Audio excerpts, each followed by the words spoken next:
Salam jumpa kembali dalam channel Inspirasi Rohani bersama saya Naomi Humble Kanter, dan saya sangat berterima kasih kepada Bapak Ibu, Saudara, Saudari dimanapun berada yang pada saat ini mau mendengarkan kebenaran firman Tuhan melalui pelayanan Inspirasi Rohani Batam. Dan dalam kesempatan ini yang berbahagia, saya percaya tentu kabar Bapak Ibu, Saudara, Saudariku dimanapun berada di seluruh Nusantara Indonesia ini, tentu kerinduan saya adalah kiranya kita semua diberikan kesehatan dan senantiasa dalam penyertaan Tuhan yang luar biasa. Baiklah, dalam kesempatan yang berbahagia ini juga saya akan menyampaikan satu kebenaran firman Tuhan. 1 Samuel pasal 16 ayat 6 sampai dengan 7, demikian firman Tuhan. Ketika mereka itu masuk dan Samuel melihat Eliab, lalu pikirnya, sungguh di hadapan Tuhan sekarang berdiri yang diurapinya. Ayat 7, tetapi berfirmanlah Tuhan kepada Samuel, janganlah pandang parasnya atau perawakannya yang tinggi, sebab aku telah menolaknya. Bukan yang dilihat manusia yang dilihat Allah. Manusia melihat apa yang di depan mata, tetapi Tuhan melihat hati. Pada kesempatan ini saya memberikan satu tema, yaitu hati sebagai hamba. Hati sebagai hamba. Amin, saudaraku. Saudaraku yang dikasihi di dalam Tuhan Yesus Kristus, firman Tuhan jelas mengatakan, janganlah pandang parasnya atau perawakannya. Jujur bahwa di dalam kehidupan sehari-hari manusia lebih cenderung selalu berpatokan dari perawakan, paras, fisik, jabatan, dan sebagainya. Dan hal ini juga pernah saya alami secara pribadi, di mana kebetulan saja ya saya terlahir, Tuhan karuniakan serba pas-pas, saudara. Ya, jadi mau dibilang jelek juga tidak jelek, mau dibilang pendek juga tidak terlalu pendek, mau dibilang hitam tidak juga terlalu hitam. Tetapi ketika saya masih remaja, kondisi perawakan saya seperti ini membuat saya kadang-kadang minder berada di tengah-tengah teman-teman yang memiliki perawakan paras wajah yang mungkin lebih baik daripada saya. Bahkan ketika saya baru percaya dan bertobat terima Yesus Kristus, seringkali juga saya mengidolakan, mengagumi sosok seorang hamba Tuhan, baik daripada cara dia berbicara, baik ketika dia membaca Alkitab, baik ketika dia berdoa, ketika pelayanan, ketika menumpangkan tangan kepada orang yang didoakannya. Dan saya melihat betapa karunia talentanya luar biasa sekali. Ketika saya tumbuh dewasa dan saya masuk pada Sekolah Tinggi Teologi Injili Indonesia, maka saya mulai diberikan oleh Tuhan roh hikmat pengertian bahwa untuk menjadi kekristenan yang sesungguhnya bukan meniru menjadi orang lain, tetapi menjadi diri kita sendiri. Karena apa, saudara? Karena Tuhan menciptakan semuanya itu baik adanya. Hanya manusia saja yang selalu mengotak-ngotakkan sesamanya, menganggap dirinya lebih baik daripada yang lain, menganggap bahwa dia lebih sempurna daripada yang lain. Tetapi padahal Tuhan menciptakan segala sesuatunya adalah baik. Nah, ini dialami oleh seorang yang bernama Daud. Ya, kalau dilihat Daud ini anak yang mungkin oleh ayahnya yang bernama Isai tidak dianggap anak yang hebat, makanya dia diberikan kepercayaan hanya memelihara kambing, domba-domba tersebut ke padang rumput, memberi makan, ya, mengembalakanlah begitu ya. Itulah pekerjaan Daud sehari-hari. Secara nilai, Daud tidak ada martabatnya sama sekali. Dia hanya seorang pengembala. Dan mungkin di dalam benak daripada ayahnya Daud sendiri tidak pernah terpikirkan bahwa Daudlah yang berkenan di hati Tuhan. Kita tahu bahwa pada saat itu Israel dipimpin oleh seorang raja yang bernama Saul. Saul begitu sangat luar biasa menjadi raja Israel pada saat itu. Namun pada suatu saat Saul mulai mengandalkan dirinya sendiri. Saul mulai tidak mentaati Tuhan, sehingga Tuhan tidak berkenan kepadanya lagi.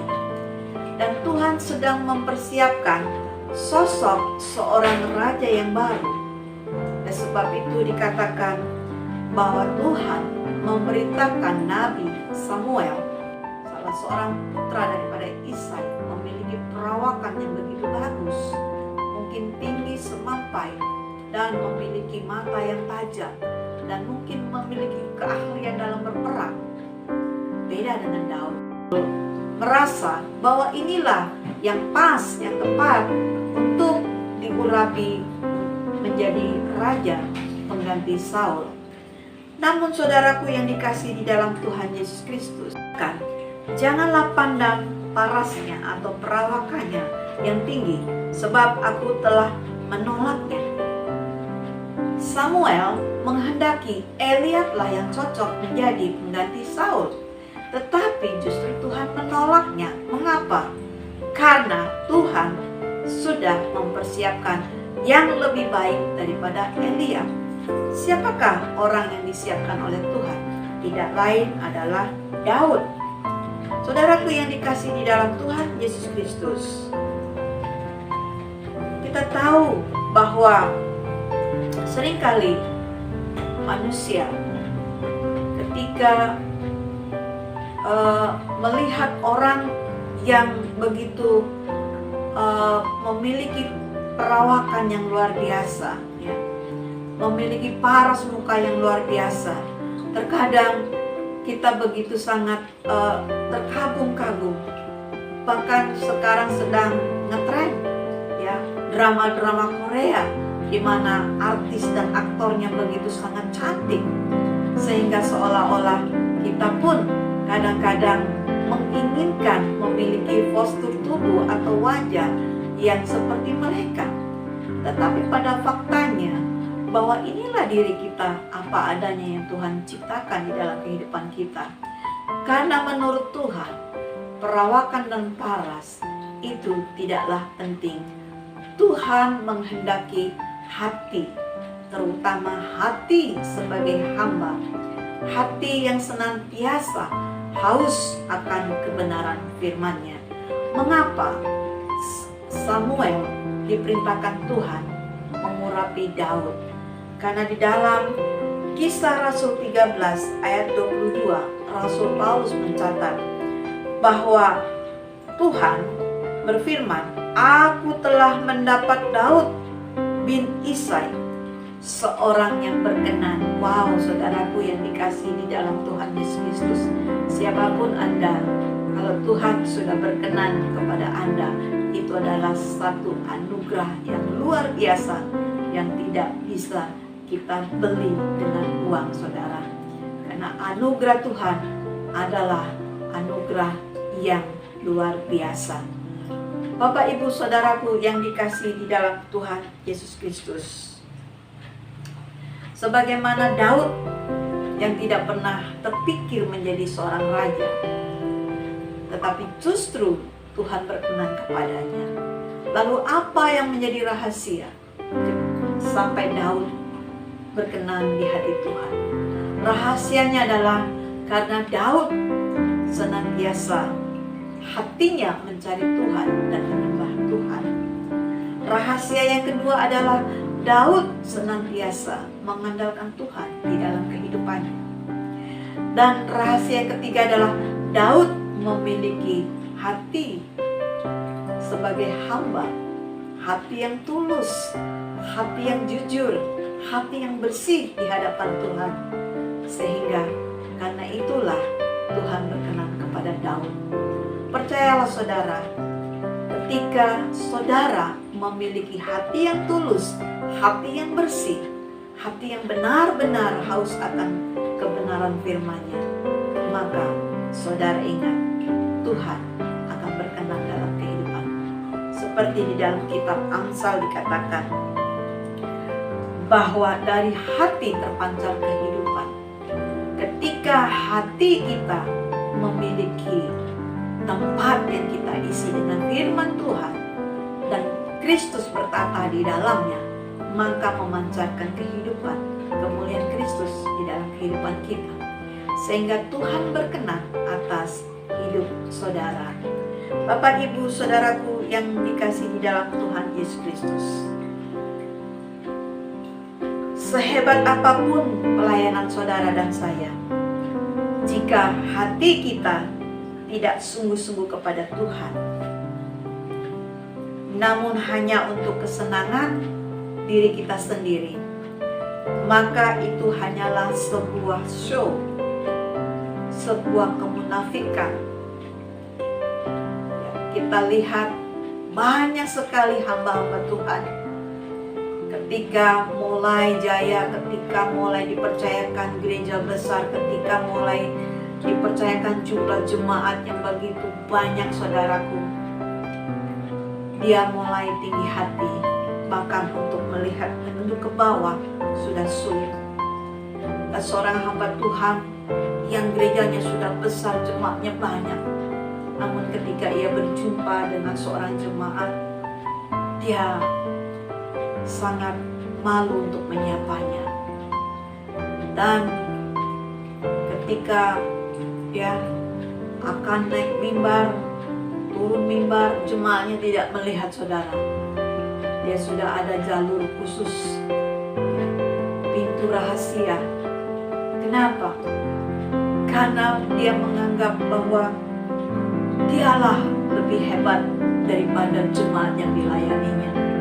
Padahal kita tahu kehidupan Yesus Kristus ketika di dalam dunia ini, walaupun dia adalah rabi, guru besar, dia dikelilingi oleh banyak umat yang terus mengikutinya berbondong-bondong dengan berbagai kondisi mereka. Ada yang sakit, ada yang lumpuh, ada yang buta, ada yang sakit kusta, ada yang miskin, ada yang kaya. Mereka berkerumun mendekati Yesus, dan Yesus tidak pernah menolak mereka. Inilah yang ingin Tuhan Yesus berikan keteladanan bagi kita sebagai pelayan Tuhan. Pelayan Tuhan itu adalah sebagai hamba, bukan sebagai tuan. Banyak pelayan-pelayan Tuhan menjadi tuan dan orang lain harus melayaninya. Padahal pelayan Tuhan harus melayani sesamanya. Bapak, Ibu, Saudara yang dikasihi di dalam Tuhan Yesus Kristus, jika sekarang saudara dan saya dipilih oleh Tuhan, itu adalah kasih karunia Tuhan, yang artinya Tuhan percaya bahwa kita sanggup memiliki hati sebagai hamba. Oleh sebab itu, Bapak, Ibu, Saudara-saudariku yang dikasihi oleh Tuhan Yesus Kristus, apapun jabatanmu saat ini, pangkatmu, kedudukanmu di dalam pelayanan, biarlah itu menjadi hal yang menyukakan hati Tuhan, karena engkau melakukannya dengan segenap hati dan dengan segala kerendahan hati. Karena segala sesuatu, baik itu talenta, pelayanan, semuanya itu adalah anugerah dari Tuhan. Oleh sebab itu, mari kita melayani Tuhan dengan hati yang sungguh-sungguh, tulus, bersih, dan tidak memiliki motivasi untuk menyenangkan diri sendiri, untuk menjadi hamba bagi Tuhan kita, Raja di atas segala raja, yaitu Yesus Kristus, Sang Juru Selamat kita. Berbahagialah saudara yang dipilih menjadi hamba-hambanya. Kiranya Tuhan semakin menyempurnakan talenta saudara menjadi hamba yang luar biasa, banyak memenangkan jiwa dan menjadi berkat dimanapun kita melayani. Mari kita satu di dalam doa. Bapa di dalam surga, terima kasih Tuhan untuk satu kebenaran firman-Mu hari ini yang boleh kami dengar bersama-sama, kami pelajari bersama-sama, sehingga kami Tuhan percaya bahwa oleh karena kasih karunia-Mu Tuhan, kami boleh melayani Tuhan. Bapa di dalam surga, kami juga bersyukur atas kebenaran firman-Mu yang hari ini kami dapat pahami bahwa betapa sangat pentingnya kami untuk memiliki hati yang jujur, tulus, dan berhati hamba, rendah hati, karena semua itu adalah keteladanan yang Tuhan Yesus berikan bagi kami untuk dapat hidup memberi diri dan hati kami untuk senantiasa melayani-Mu dan menjadi berkat bagi sesama kami. Berkatilah seluruh para penonton YouTube Inspirasi Rohani Batam dimanapun mereka berada. Tuhan kiranya memberkati kesehatannya, keluarganya, bisnis, bahkan keuangan, bahkan pelayanannya. Tuhan senantiasa memberkati di dalam kehidupan mereka. Berkati bangsa negara kami Indonesia dari pemerintahan tertinggi sampai yang terendah. Jauhkan bangsa kami dari musibah bencana alam, musibah sakit penyakit massal. Tuhan, di dalam nama Yesus, kiranya beberapa orang yang terkena virus corona, Tuhan jamah dan sembuhkan. Dan kiranya vaksin yang sudah ditemukan Tuhan itu boleh menjadi manfaat bagi bangsa Indonesia. Terima kasih Bapa di surga. Kami akan akhiri inspirasi rohani ini, dan kiranya Tuhan terus berkarya di dalam setiap kehidupan kami. Di dalam nama Tuhan Yesus Kristus, Juru Selamat kami sudah berdoa. Haleluya. Amin. Terima kasih untuk dukungannya. Jangan lupa subscribe, like, dan share channel Inspirasi Rohani ini. Terima kasih. Tuhan Yesus memberkati Anda dimanapun berada. Bye.